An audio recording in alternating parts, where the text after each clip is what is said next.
Hello all, and thank you for joining me today.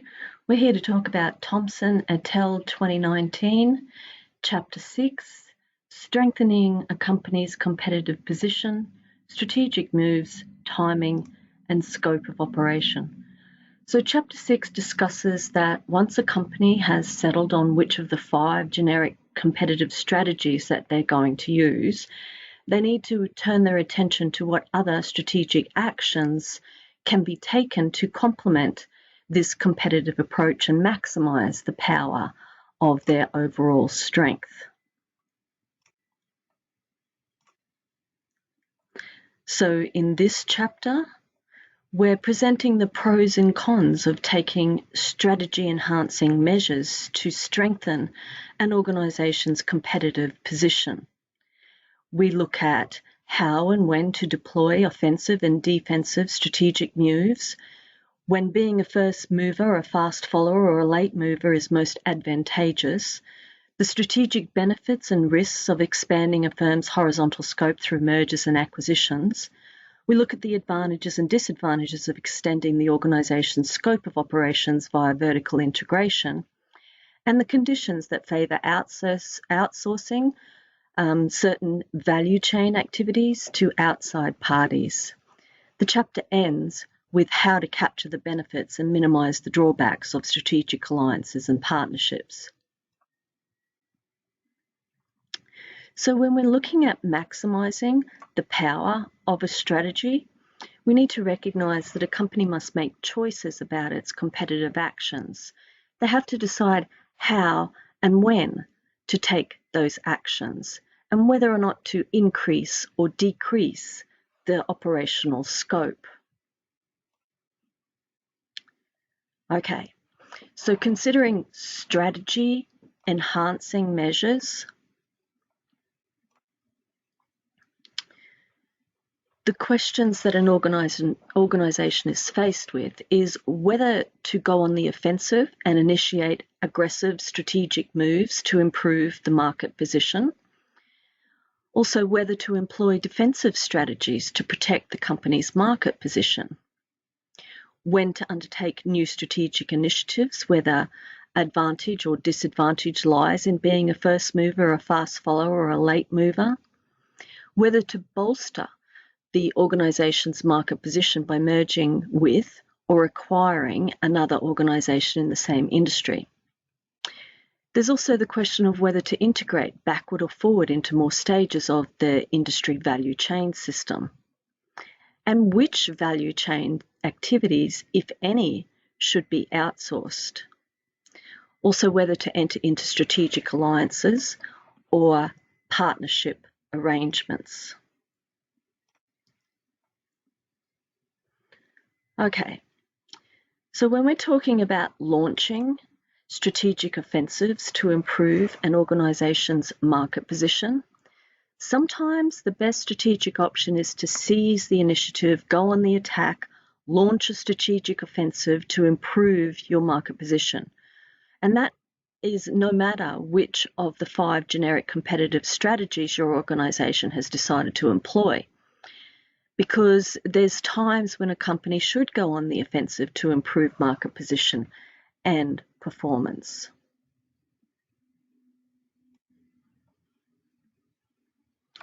So the best defense that an organization can undertake, and the way that their resources and capabilities can be used in the optimal manner, is maybe called for when an organization identifies any opportunities to gain profitable market share at the competitor's expense. Or maybe when the organization has no choice but to try and whittle away at strong, competitive rival moves. You have to be prepared, of course, for retaliation.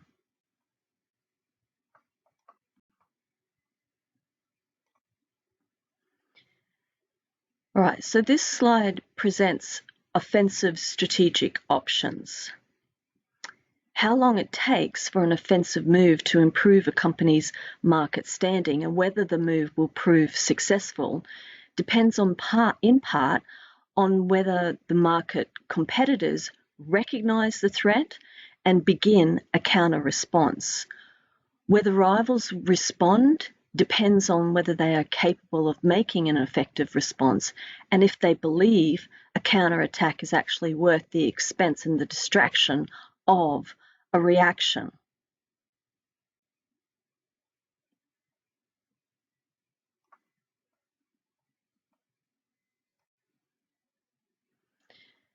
So here we're considering which competitive rivals to attack. So offensive-minded firms need to analyse which of their rivals to challenge, as well as how to mount that challenge. So market leaders that are in a vulnerable position and struggling organisations on the verge of going under, these are the best targets for offensive attacks.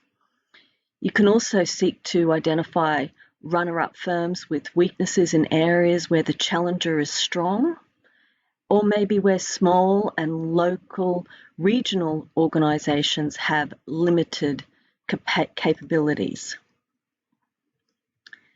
Now, a blue ocean strategy is a special kind of offensive. A blue ocean strategy offers growth in revenues and profits by discovering or inventing new industry segments that create altogether new demand. So a blue ocean strategy represents a wide open opportunity, and it offers smooth sailing and uncontested waters for the organisation first to venture into those waters.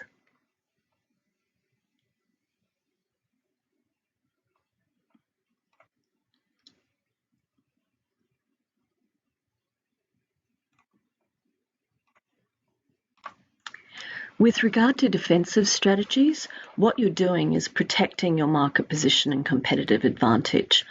And in a competitive market, all firms are subject to offensive challenges from competitors. The purposes of a defensive strategy is to lower the risk of being attacked, maybe weaken the impact of any attack that you may experience, and induce challengers to aim their efforts at other competitive organisations. So while defensive strategies usually don't enhance a firm's competitive advantage, they can help to fortify the organisation's competitive position, protect it from imitation, and protect its most valuable resources and capabilities from imitation, and defend whatever competitive advantage it has. So it's a defense. Defensive strategies are about defending your organisation. We've got two forms of defensive strategies. They can block challenges or signal the likelihood of a strong retaliation. And good defensive strategies can help to protect your competitive advantage, but they are rarely the basis for creating a defensive. They are rarely the basis for creating a competitive advantage. There are many ways to throw obstacles in the path of a would-be challenger, and the most frequently employed approach to defending a company's present position involves actions that restrict a challenger's options for initiating a competitive attack.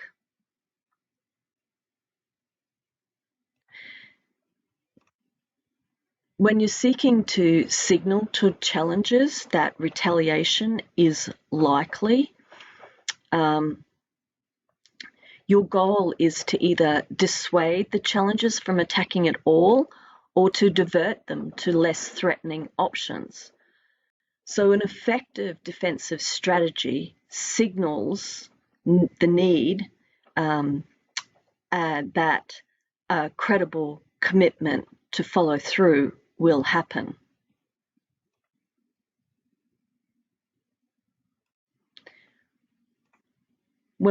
timing is very important, and so knowing when to make your move can be significant decision. Because of first mover advantages and disadvantages, competitive advantage can spring from when the move is made, as well as what move is made.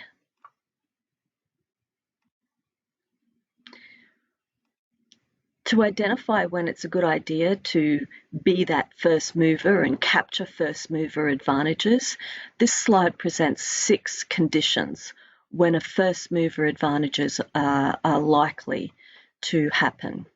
So we're talking about when pioneering helps build a firm's reputation and creates strong brand loyalty. When a first mover's customers will face significant switching costs once you're in the game. When property right protections might limit rapid imitation of that initial move, or maybe when an early lead enables movement down the learning curve ahead of the competition. And when a first mover can set the industry's technical standards. Also when strong network effects compel increasingly more consumers to choose that first mover's product or service. So let's talk about Tinder. Now, whether or not you're a fan of Tinder, Tinder had a fast start, and that had much to do with the user friendliness of their product. They had no questionnaires, but they had fun, game-like, addictive aspects to using their app. So Tinder started out with the target of college campuses using viral marketing techniques to quickly gain acceptance among opinion leaders and social circles, where key influencers were used to boost their popularity to achieve a critical mass. Tinder actually sustained success has enabled them to reap a substantial first mover advantage because they were the first major app in the field of mobile dating. And while other apps have been trying to play catch up, Tinder has been busy introducing new subscription products and other paid features to turn its market share advantage into a profitable advantage. So in some circumstances, there's an advantage to being a late mover and an adept follower rather than a first mover. So this slide presents 5 instances of late mover advantages, or you could interpret it as first mover disadvantages. So we're talking about when pioneering is more costly than imitating and offers negligible experience or learning curve benefits, when the products of an innovator are somewhat primitive and do not live up to buyer expectations, when rapid market evolution allows fast followers to leapfrog first mover products with more attractive next version products, when market uncertainties make it difficult to ascertain what will eventually succeed. Also, when customer loyalty is low and the first mover's skills, know-how, and actions are easily copied or surpassed. When the first mover must make a risky investment in complementary assets or infrastructure, and these are available at low cost or risk by the followers. So there are some late mover advantages and first mover disadvantages to consider. Right, so to be or not to be, do you want to be a first mover? A first mover? So when we're weighing the pros and cons of being a first mover or a fast follower or a late mover, it matters whether the race to market leadership in a particular industry is a marathon or a sprint. Fast mover advantages can be fleeting, and there's ample time for fast followers and sometimes even late movers to catch up.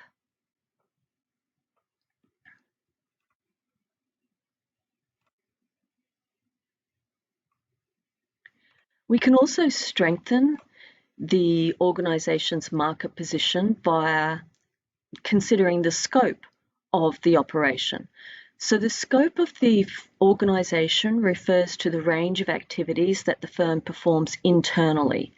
It's about the breadth of its product and service offers, the extent of its geographic market presence, and its mix of businesses. Scope issues are at the very heart of corporate level strategy, and we need to distinguish between horizontal scope and vertical scope. So a horizontal scope is the range of product and service segments that a firm serves within its focal market, within its primary market, whereas vertical scope is the extent to which a firm's internal activities encompass one, some, many, or all of the activities that make up an industry's entire value chain system. So this ranges from raw material production to final sales and service activities. So scope is an important question to consider.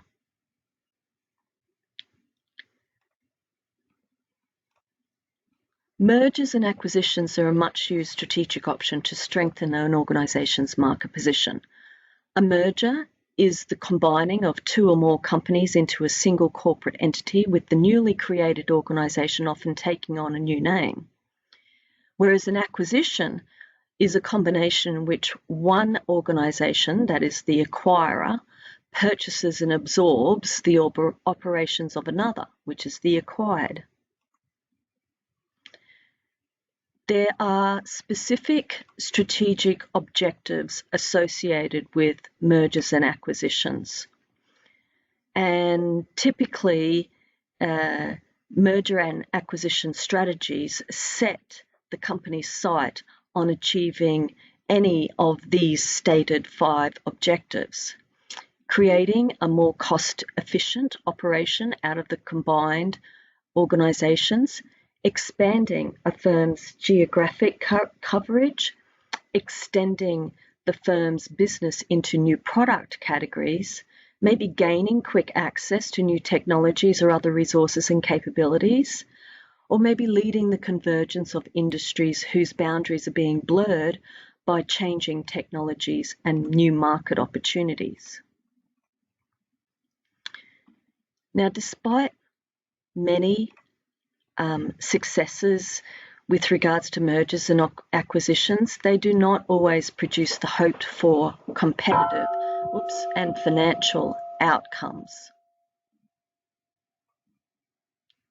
So here we're looking at issues related to why mergers and acquisitions sometimes fail in their set objectives. There's strategic issues and there's organisational issues. Strategic issues: maybe cost savings may prove smaller than expected, or gains in competitive capabilities take longer to realise or never materialise at all. Organisational issues include more to do with organisational culture, operating systems and management styles that fail to mesh due to resistance to change from within either of the organisational members.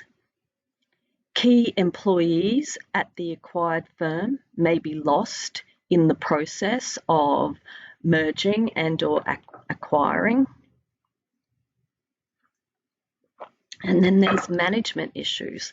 Managers overseeing integration, they make mistakes. And sometimes those mistakes are hard to undo because it's a point of testing. All right. A vertically integrated firm is one that performs value chain activities along more than one stage of the industry's value chain.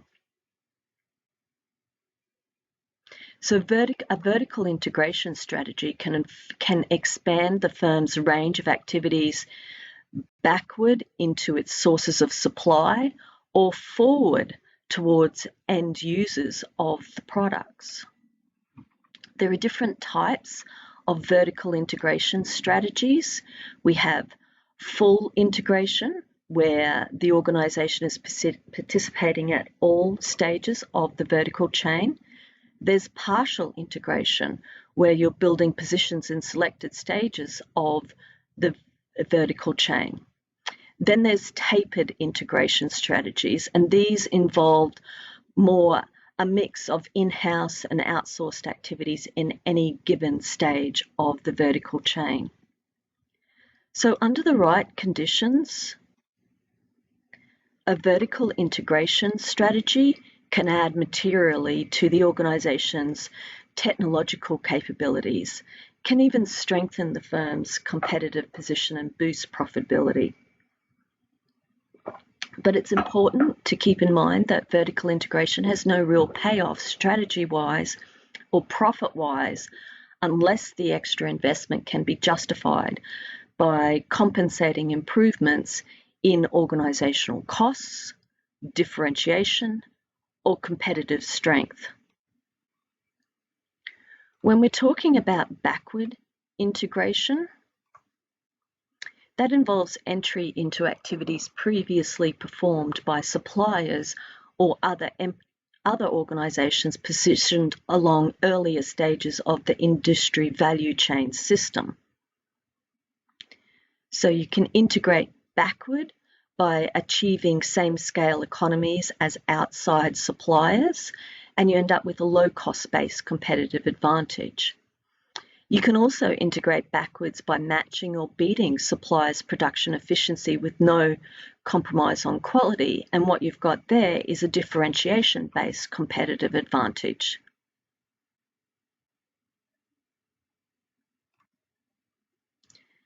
When we're talking about integrating forward, we're talking about an operation that involves entry into value chain system activities that are closer to the user, to the end user. And so reasons for integrating forward include lowering overall costs by increasing channel activity efficiencies relative to competitors, increasing bargaining power through control of the channel activities. Maybe you're integrating forward to gain better access to your end users, or strengthening and reinforcing brand awareness, maybe increasing product differentiation. But of course, there are also disadvantages to vertical integration. And one of the biggest disadvantages is the potential for channel conflict. So other disadvantages include increased business risk due to large capital investment, slow acceptance of technological advantages or more efficient production methods, less flexibility in accommodating shifting buyer preferences, and these might require non-internally produced component parts. So if you've got less flexibility in accommodating buyer preferences, then you're going to have to adjust what component parts are coming in, and that may be a disadvantage to a vertical integration strategy that you've got planned. Also, internal production levels may not reach volumes that create economies of scale, and efficient production of internally produced component parts may be hampered by capacity matching problems. And then there's new or different resources and capability requirements that may be outside of the organisation's current reach. So you have to weigh the pros and cons of a vertical integration strategy. Vertical integration strategies have merit according to which capabilities and value-adding activities truly need to be performed in-house and which can be performed better or maybe less expensively by an outside organisation. Beyond solid benefits, integrating forward or backward is not likely to be an attractive strategic option. So we have to ask these questions. Now, Tesla, let's talk about Tesla for a minute, because that's a good example of vertical integration. Unlike many vehicle manufacturers, Tesla embraces vertical integration from component manufacturing all the way through to vehicle sales and servicing. So most of Tesla's Nearly 12 billion 2017 revenue came from electric vehicle sales and leasing, with the remainder coming from servicing those vehicles and selling residential battery packs and solar energy systems. So they were able to achieve that because of their vertical integration strategy. Turning to outsourcing. Outsourcing involves contracting out certain value chain activities that are normally performed in-house, and you're contracting them to outside vendors. Conditions that favour farming out certain value chain activities to outside parties include whether or not the outsourcing party can better perform or less expensively achieve whatever task is in question. It's outsourcing.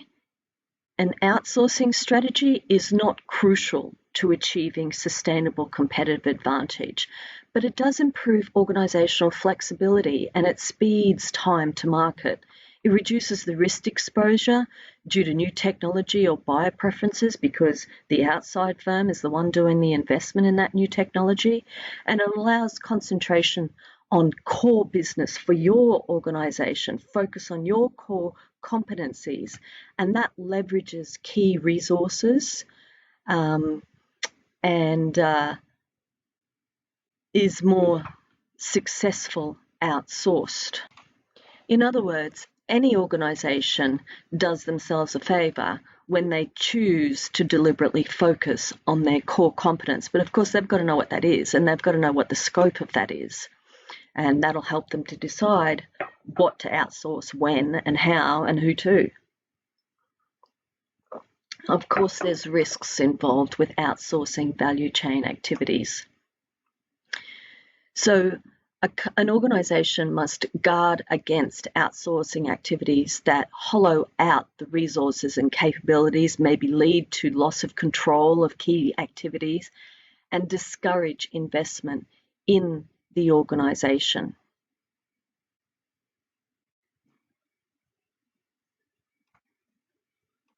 Turning to strategic alliances and partnerships.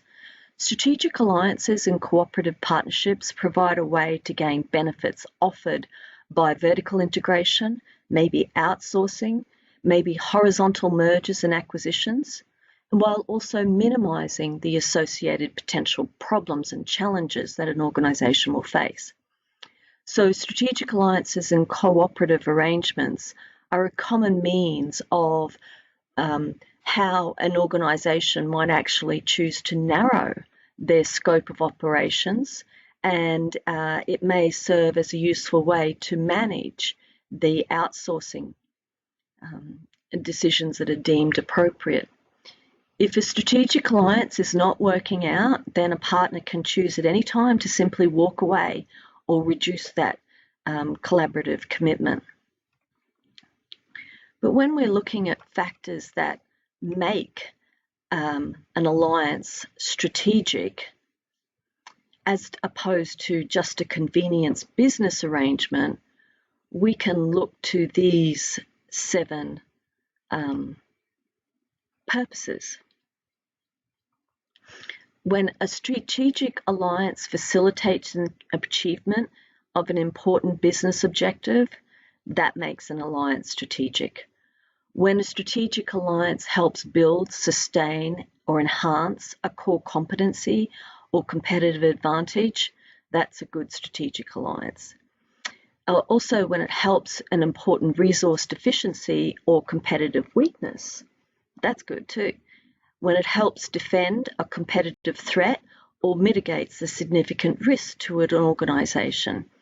Also, when it increases the bargaining power over suppliers or buyers, or helps create new important market opportunities, or maybe when it speeds development of new technologies or product innovations. These are factors that make an alliance strategic.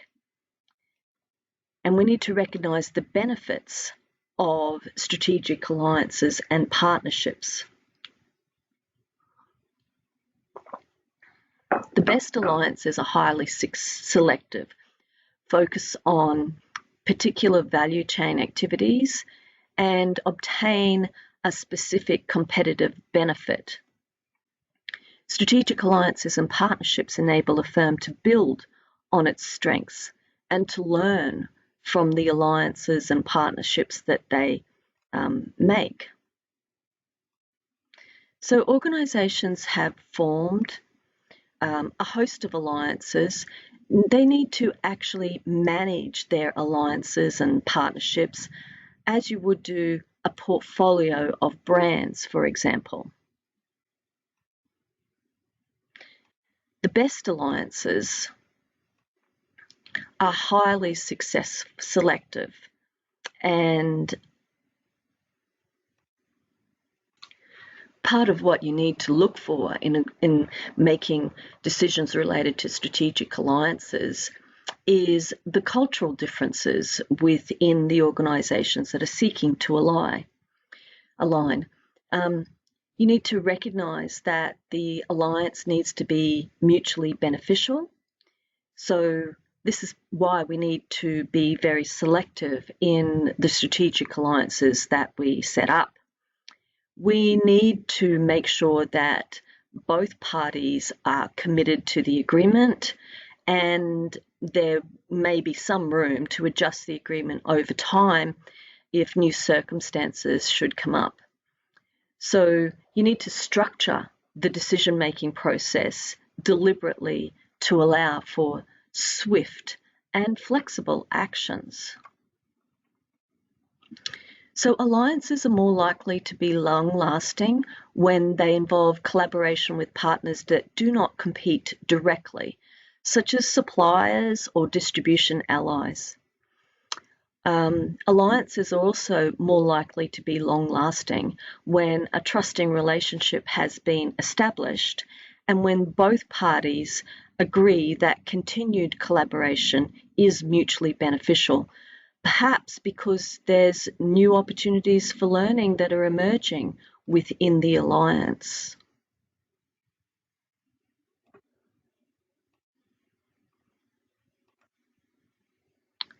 Now, while strategic alliances do provide a way of obtaining benefits of vertical integration, mergers and acquisitions and outsourcing, they also suffer from some drawbacks.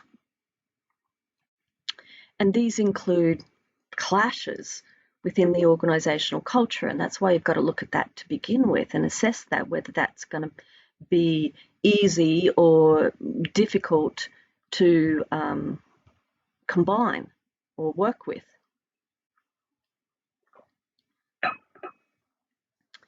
When anticipated gains do not materialise due to maybe an overly optimistic view of the potential synergies that can be gained, or when it turns out that it's actually a poor fit of the partner's resources and capabilities. There's also the risk of becoming dependent on the partner firm in terms of essential expertise and capabilities. You don't want that to happen. So you want to make that assessment up front and monitor it along the way and pull back if you see that dependence getting too high. There's also protection of proprietary technologies, knowledge bases, or trade secrets from the partners who may actually be competitive rivals. So, while the track record for strategic alliances is actually poor on average, many organisations have learned how to manage well their strategic alliances and overcome this not so good average. Companies that have greater success in managing their strategic alliances and partnerships often are lowering investment costs and risk for each partner by facilitating resource pooling and risk sharing. Maybe they have more flexible organisational forms and they are more adaptive in responding to changing market conditions. Or maybe collectively they are more rapidly deployed, and that's a critical factor when speed is of the essence in terms of competitive advantage, achieving competitive advantage. So how do you make strategic alliances work? Well, a successful alliance requires real down-to-earth, in the trenches collaboration, not merely arm's length exchange of ideas. Unless partners place a high value on the contribution that each partner brings to the alliance, and unless there's a strong cooperative arrangement that results in win-win outcomes, then it may not work. So we have to create a system for managing the alliance. We have to build trust with the partners in the alliances. We have to set up safeguards to protect from the threat of opportunism by the partners outside of the agreement. And we have to make commitments and make sure that the partners do the same. Essentially, strategic alliances work when learning is a routine part of the management agreement and process. And there you go. That's chapter 6. Thanks again. I'll see you soon.